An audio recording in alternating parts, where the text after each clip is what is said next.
pelikula si Catherine Bernardo. Ay, ito lang ba siya? Wala, po Catherine lang nandoon. Oo, pero nandun si PJ, si Daniel Padilla. May picture nga sila dyan, ayan o, Levi's ganda. While rehearsing.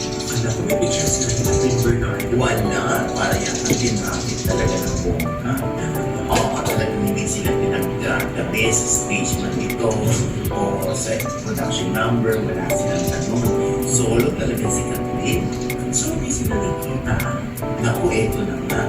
Alam mo, according to my source, pwede linawin ito ni Catherine o ni DJ o ng mga nakakita o mga kasama nila. Yun nga ang chika sa akin. Nakita ang dalawa. Si Catherine at si Daniel. Ano? Ay, dasal lang. Ha? Hindi, nakita sila sa backstage dressing room. Akala ko sa mata. Hindi, ay iba may dressing room sa release si Catherine. Oo. Eh, bigla raw may dalang flowers itong si DJ. Pumatok sa dressing room, pinapasok, naglabasan ng lampin ni Catherine. At hinayaan ng dalawa ng mga mag-usap. Yun lang naman yung nakarating sa akin. Pero ikukumpirma nila ito o i-deny nila ito, wala rin naman problema. Oo, kasi nakarating lang naman. Malay naman namin wala nga kami doon. Oo. So, hindi natin alam kung ano pinag-usapan ng dalawa. Gano'n matagal.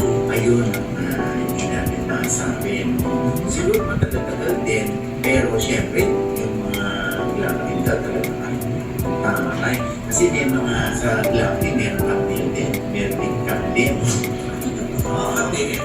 Oo. So, ayan. Eh, nung chika pa nga, may nag-imbricate Daniel na samantalahin ang chance na puntahan si Catherine habang hindi pa daw dumarating si Madeline. Pero at least, di ba, kung sakali na totoo ito, na nag-usap nga ang Catherine at ang Daniel, ay magandang ano yun, kahit hindi sila magkatuluyan, sana man lang mag-isipin sila, maging magkaibigan, maibalik yung friendship, kasi 11 years to 12 years din naman ang kanilang relasyon, hindi ba? O ayan, bakit naman kung makikita sila, mag-iisnapan sila. Siyempre, pinahiraw this time, ni Daniel, pagiging gentleman niya. Siya ang dumiretso yung pinakabit. Kung totoo man din nakarating sa akin, ano? Kung hindi naman totoo, please disregard my previous message.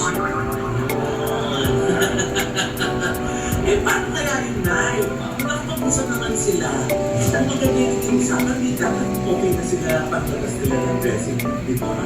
Oo naman, pero alam mo naman, kung sa mapagpatawad na puso, meron yan sila. Oo, feeling ko naman.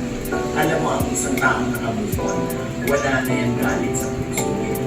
Di ba? Parang tayo ng mga friend natin, malalim ng pagkakaibigan, sinira yung tiwala natin. Tapos natanggap na natin, pinatawad na kita, pero hanggang dito ka na lang. Okay na tayo. Hindi na ako galit sa'yo, pero hindi na kita papapasukin pa sa mundo.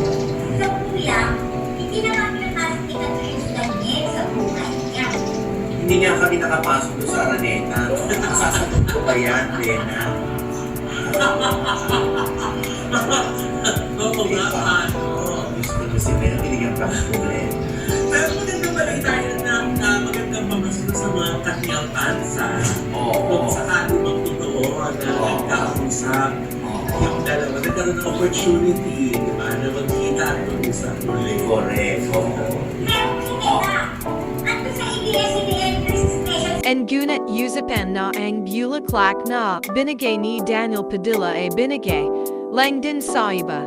At sa finale ang na 2, rang siya walang Daniel Padilla ang nakita.